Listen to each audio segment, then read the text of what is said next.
On May 10, 1994, the grounds of the Union Buildings in Pretoria hosted a gathering unlike any in history. Politicians and leaders from 140 countries stood shoulder to shoulder with thousands of South Africans, white, black, and colored, celebrating under a clear, bright sky.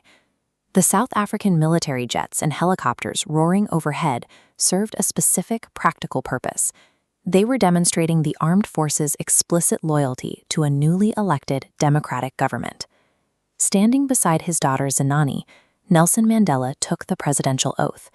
After centuries of white minority rule, he officially became the first black president of South Africa. This morning represents a shift in the very soil of the nation.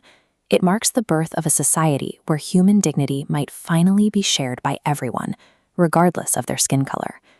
Reaching this dawn required dismantling 300 years of deeply entrenched white minority rule over the African continent. The government had instituted a system called Apartheid. This was a rigid, formalized legal structure designed specifically to strip black citizens of human rights, voting power, and economic opportunity. These images of public park signs show the exact wording used to enforce strict segregation. Black South Africans were legally barred from using the same public facilities, eating at the same tables, or even working alongside white citizens with year restrictions.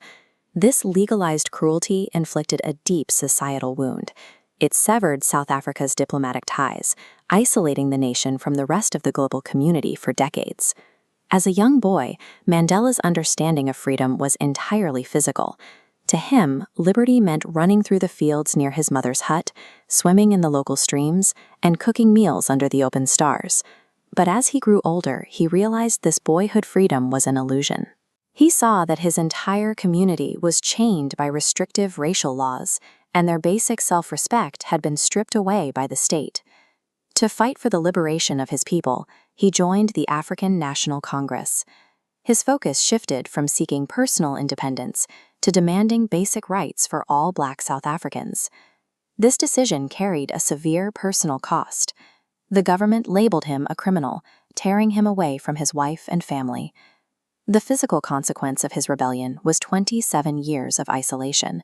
He spent nearly 3 decades confined within the harsh, unforgiving walls of a prison cell. Dismantling a deeply entrenched system demands a heavy price.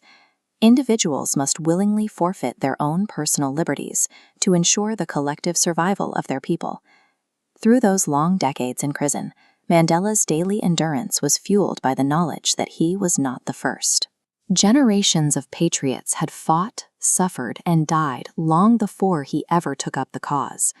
The earth beneath South Africa is rich with valuable minerals and diamonds. Yet the nation's true, undeniable wealth lies in the people themselves, citizens whose resilience shines far brighter than any gemstone.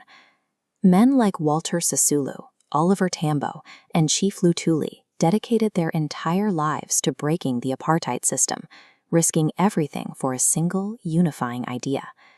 Observing their sacrifice, Mandela arrived at a crucial realization. Courage is not the absence of fear. Courage is the learned ability to confront that fear and triumph over it. Their collective sacrifices materialized in the 1994 democratic election. For the very first time, the black majority had the power to cast a ballot and choose their own destiny. Monumental political shifts never stem from a single savior. They are the cumulative result of thousands of unseen, fearless acts of defiance. Back on Inauguration Day, the highest-ranking police and military generals stepped forward to salute their new president. These were the exact same decorated officers who, just a few years prior, would have actively hunted and arrested him. During the hardest years of his imprisonment, Mandela watched the guards closely. He found that even the most brutal among them would occasionally show a glimmer of humanity, proving that compassion is never truly extinguished. No one is born hating another person because of their skin color. If humans can be deliberately taught to hate, they can absolutely taught to love, because love comes far more naturally to the human heart. True justice is never achieved by the oppressed becoming the new oppressors. It is achieved by dismantling the psychological architecture of hate entirely. Walking out of prison, Mandela finalized his definition of liberty. He understood that shedding one's own physical chains is only the first step. True liberty requires more than the absence of one's own chains. It demands a way of living that actively honors and supports the freedom of everyone else. During the ceremony, the white attendees sang Nkosi Sikelele Afrika, and the black attendees sang Die Stem.